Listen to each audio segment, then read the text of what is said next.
Okay, good morning, good afternoon, and good evening, everybody. My name is Filip Černý, and welcome to today's webinars where we're going to look how you can enhance your cybersecurity by harnessing the power of AI. So just a couple of housekeeping rules before we proceed with the webinar. On your navigational panel on the right side, you have a first icon on the top marked as a question mark. Once you click on it, you can submit any questions throughout the webinar. We will answer the questions at the end of the webinar. We have some time dedicated for that. And for those questions that we won't have time to answer, we will answer later on in a follow-up email. This webinar is being recorded and you will receive the recording in the follow-up email as well in a couple of days after the webinar. So without any other ado, let me proceed. So there we go. So we know that over the last few years, the number and severity of cyber attacks against organizations have significantly increased. These attacks come from various forms, including ransomware, malware, supply chain attacks, insider threats, and many more. Despite the best efforts of many cybersecurity professionals to minimize these threats, it appears that there will be no decrease in the threat level in 2024. And as a result, cybersecurity teams are under immense pressure to reduce the risk to their organizations. So, what happens when we throw the artificial intelligence into the mix? So, in the last years or last year, we have had the emergence of ChatGPT, which represented a breakthrough in deep learning and language generation, utilizing large-scale transform models to understand and generate human-like text responses. Its release was a shift in the conversational around AI and enables more natural, contextually relevant integration and interaction between machines and humans. Following the success of OpenAI company and its ChatGPT, the tech giants like Google and Microsoft swiftly entered the market with their own AI-powered language models. And we can see rapid advancements in both technology and application. The AI platforms have continually pushed the boundaries of what's possible in language understanding and generation. Moreover, the democratizations of AI through open source frameworks and cloud-based services has accelerated innovation and adoption across industries. Today, we can see far-reaching implications across various sectors, including customer service, healthcare, education, and entertainment. Chatbots powered by AI platforms facilitate seamless communications with users. Virtual assistants offer personalized assistance, and language models enable automated content creation and translation, all contributing to enhanced efficiency, productivity, and user engagement. But with all that, there are some concerns that we're going to look at now. So when the AI was first appeared on the market, there was this main concern that AI or thanks to AI, maybe we're gonna automate ourselves out of our jobs. Sure, there will be workers who have to change their roles due to AI and the large language models, but I think not many of them are probably going to be in cybersecurity. Cybersecurity already has a negative unemployment. There are far more jobs available than people to do them, and the gap grows every year. With so many unfilled cybersecurity positions, I'm not really worried that we will end up in not having enough jobs to go around. Sure, some of the things will become partially or even fully automated, but AI still needs competent human supervision, especially in cybersecurity, where we deal with deceit and trickery and malicious intent. So the reality is that we may reduce reliance or certain skills as we bring on AI assistants, but we can't replace humans. Our roles will shift as AI takes on, as AI takes on some of the load, but most of those shifts are going to probably be to our benefit. We are still the integral part to security processes and probably always will be. And I kind of like this quote that AI isn't coming to take your job, but someone with AI is. So um, we just need to learn how to use the tool and go together into the future. The next fear out there is that we hear is that the AI will write undetectable malware, and it's going to be like a super malware. And even though that we could see researchers and probably some threat actors being successful in using the ChatGPT type of tool to create malware, it's not necessarily anything new, because malware authors, or those creators of malware, have long provided some type of builders or tools where you can for their clients to create custom malware samples. So ransomware authors today do it too.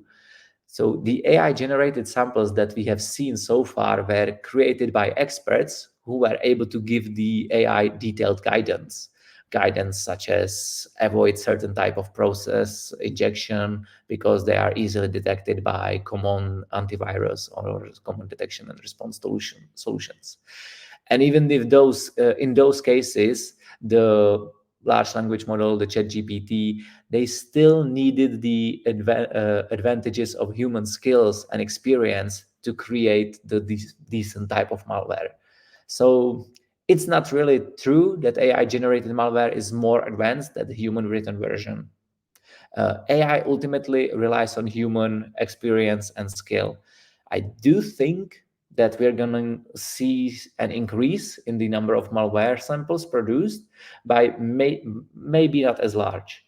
Today, we know we need to have mitigation in place, like network detection and response solutions, antiviruses, firewalls, and incident response teams when those fail. But even though I think we can all agree that our existing defenses could use improvement, I don't think it's likely that a rise in the amount of new, but probably mostly mediocre malware is going to be enough to have a significant impact. And sorry, I went to opposite direction. There we go. And one other concern that I hear about the most is that AI is going to create the so-called perfect phishing emails. I have to say, this is even though that this is the most common thing that I read on the internet about AI and cybersecurity, it's the one I'm actually least worried about. The idea is that once AI allows attackers to write emails free of spelling and grammatical errors, they'll be able to evade our defenses, and will be helpless to resist them. And yeah, I'm sure that we've all read more than our share of badly composed scam emails. But here is the thing, spelling and grammar errors haven't been a reliable fish indicator for a really long time, if they ever were. We regularly get legitimate emails with grammar errors. So we've already dealing with highly realistic messages like perfect grammar, excellent spelling, and great brand impersonation. But just by sheer numbers, most of the malicious emails we receive are not this good. But any threat actor who actually tries is already capable of producing some very convincing and effective emails. So this is kind of similar to the to my take on the malware, where I think it's AI isn't going to magically create those super phishing emails. AI, at most, I think we can expect to see a shift in the typical caliber. So we will probably most likely see few lower quality messages and more of those mid to high quality ones. We might have to scale up our scanning capability a little bit to match the increased volume, but still, I think this remains to be seen. So With that, let me move on to the cybersecurity trends that we are currently seeing. So I talked about the AI and generative artificial intelligence, particularly in the form of deepfakes, has emerged as a novel threat in the cyber world. And even in August 2023, last year, Mandiant, a cybersecurity firm owned by Google, reported a groundbreaking discovery. They found a deepfake video technology being explicitly crafted and marketed for phishing scams. So, and what was remarkable was that the cost of these deceptive tools was quite low. It cost like $20 per minute or $250 for the entire video. And you can even take a training session for $200. So this is a huge development, and it signals a trend in the cybercrime landscape where advancement and artificial intelligence becomes a tool for fraud and at surprisingly low prices. So this is definitely going to be a challenge. Uh, this probably won't be anything new for everybody, but for anybody. But the human element is a significant factor in cybersecurity incidents, and the 95% of all breaches are attributed to the human error. So um, that is definitely gonna continue into the new year. Uh, Next is ransomware. So, for example, in 2023, ransomware attacks continue to threaten organizations, with attackers demanding payment to decrypt the critical data. And the impact that I found, for example, in US healthcare organizations is that their average downtime actually increased. So from 2022, where the average downtime due to the ransomware attack was 16 days, in 2023, it actually raised to 18.71 days, so almost 19 days.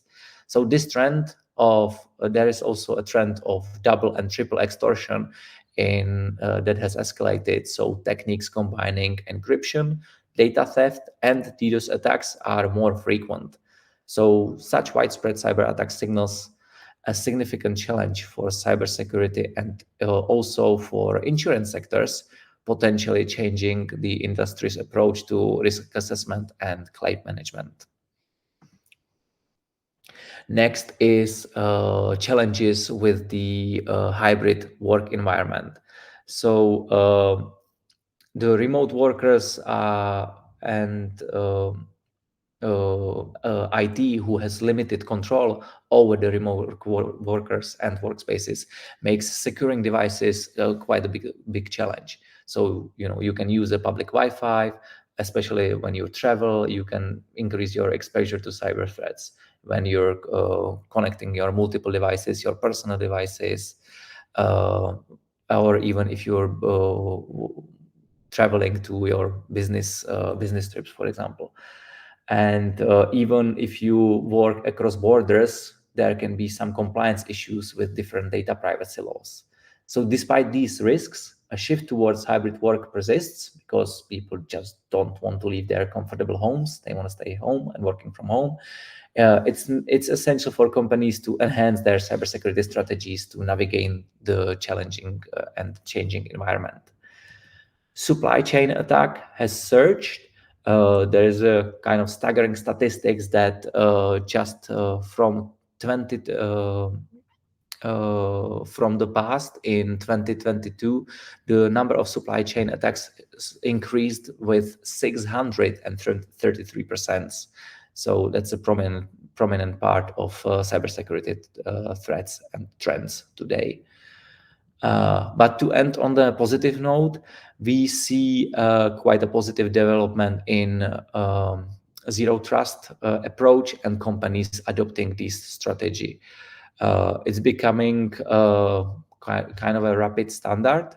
And there is also an estimate that by 2026, it's expected that 10% of largest enterprises will fully implement mature zero trust programs, which represents a significant rise from less than 1% that we see currently. So let's move on from the trends to how the challenges have evolved for a security analyst and what we see today. So you probably all remember that 10 years ago, we didn't have any visibility into the network. We didn't have any tools or not deep enough tools to give us the data that we need. Fast forward to today, and oh my God, there is so many events. It's super hard to go through them, and we try to have some either one view or multiple views, and trying to be able to achieve uh, some sort of correlated view for all these events. But it's really hard to navigate through the sheer volume of alerts. How are you prioritizing them? How are you going through them? How much time do you actually spend in checking and taking all of them apart? uh, are you sure that you're not missing any important ones, or something that you haven't seen? And generally people are just frustrated. It's really hard to identify anything real in that amount of data. And of course, do we have enough people to manual search through it all? No, we don't. So if we look at the results and some statistics, we see that more than 55% have seen analysts have seen more than 10,000 alerts per day. Majority of people are coming to the result to tune policies to reduce the alert volume, which is definitely not the way to go. And definitely it increases the stress and frustration with so many alerts. And you are more likely to overlook a critical incidents because you are stressed, and therefore you have higher breach impact due to complex prioritizations. But to combat these challenges, we have a platform where security and network security people can collaborate to have more secure and reliable IT ecosystem. And the way we achieve this is through a powerful engine that represents sort of like a network security analyst that we deliver to you in form of a software. It has a powerful detection that automates activities, going through loads and loads of events and intelligently prioritizes things for you. So when you wake up in the morning and you go to work, you know from the start what to focus on and what's most critical. It helps you to automate analytics so that you don't have to spend hours trying to figure out whether an event is actually valid and collecting data from multiple tools to be able to respond. It has a built-in experience that tells even a more junior analyst, what does this mean? What can you do about it? Or how can you remediate it?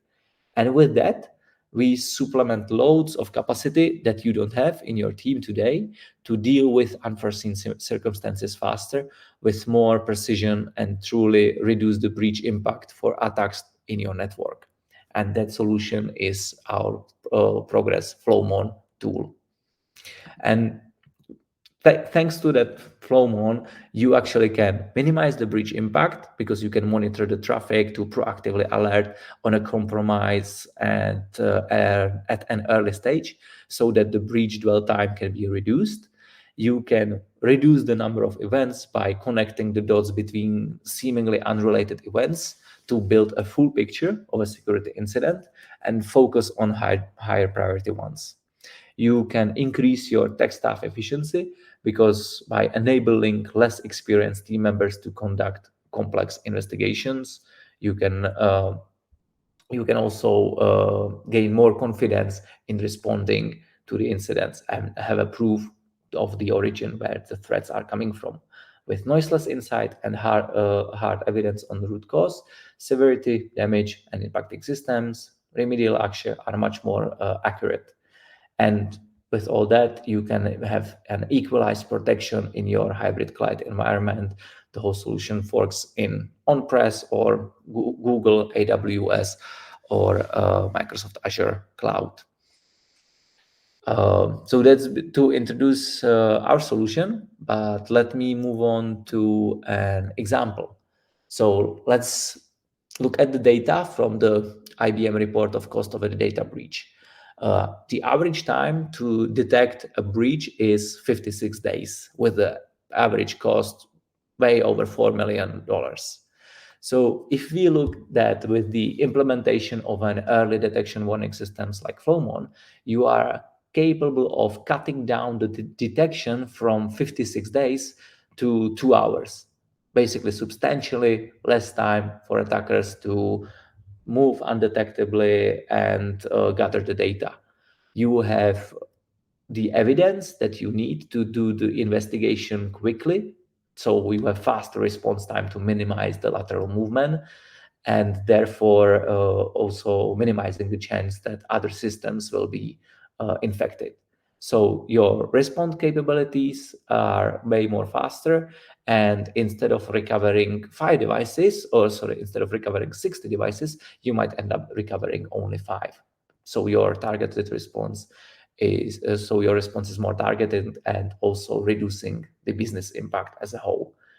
And if we look at the reduction of cost, so you're going essentially down from a breach cost of 4.5 million to down to, let's say, half a million, uh, even if that. The average Flowmon cost is around $80,000 for a mid enterprise, for a SMB organization, which basically means that the whole investment on of Flowmon is paid by us detection and mitigation of a single incident. If I can support my claim with some of the customer stories, uh, this was one of our customer who, thanks to Flowmon being installed in their network environment, uh, Flowmon was able to detect an infected device that was acting as a gateway to the internet, basically broadcasting everyone else in the network to go through them, and with that gathering passwords and logins. But thanks to detection capabilities with Flowmon, IT analyst was immediately alerted that there is something like this happening, and was able to resolve the incident within an hour. So there was no harm done. Um, so that proves the value of Flowmon. And there is a side note to this particular story. Uh, the whole reason why it sort of fall down to Flowmon to be the last resort, be that early warning detection, was that the antivirus at the end station was not updated, therefore was not able to recognize the malicious malware installed on the computer. But because Flowmon doesn't rely on signatures but leverages artificial intelligence and basically AI-powered engines that combines machine learning, heuristic, behavior patterns, adaptive baselining, and threat intelligence, and so many approaches all together, it's actually capable of recognizing the malicious activity purely based on that behavior. So thanks to that, we were able to safeguard this company, which in this case was from a retail segment. So with that, I'm concluding to the end of my webinar, but I would like to basically offer you a chance to schedule a short demonstration with one of our pre-sale engineers, where you can get a full overview of our product. You can understand how it works and what would it take to deploy it in your environment. And if you would be also interested, you can try Flowmon for free. We will be happy to support you with sizing, with deployment, installation, and configuration. And you'll be actually capable of seeing actionable intelligence within 30 minutes of deployment and understanding if there are any hidden threats that you aren't aware of that we might detect for you. So with that, we move forward and there is time to your questions. Okay. And one thing I forgot to mention in the beginning, in the navigational panel under, I think, fourth icon from the top, under attachments, you have you have the option to download our product brief that talks and explain more about Flowmon solution. You can also visit our website, www.flowmon.com, to find out more. And with that, let me proceed to the questions. Looks like we have one. Um,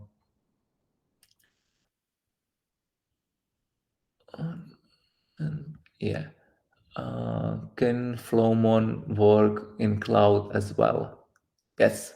So with Flowmon, basically Flowmon solution is passive to the network. So you can easily deploy a sensor either in whether it is on premise or in cloud. It doesn't matter. We just collect the data and send it to a device that we call Flowmon Collector, which is one appliance that basically provides all the analytics and all the value I just talked about. We can also leverage as a source of data the existing infrastructure. So you can send network telemetry from your cloud providers or from your on-prem infrastructure to that we can leverage and provide you with those early detection analytics. And looks like there are no other questions. So with that, I thank you very much for your time. We will be sending you the recording in the follow-up email. If you have any other questions, you can definitely contact us through our website via our standard contact form, and we'll be happy to answer all your questions. With that, thank you very much, and I'll see you on the next webinar. Thank you. Bye.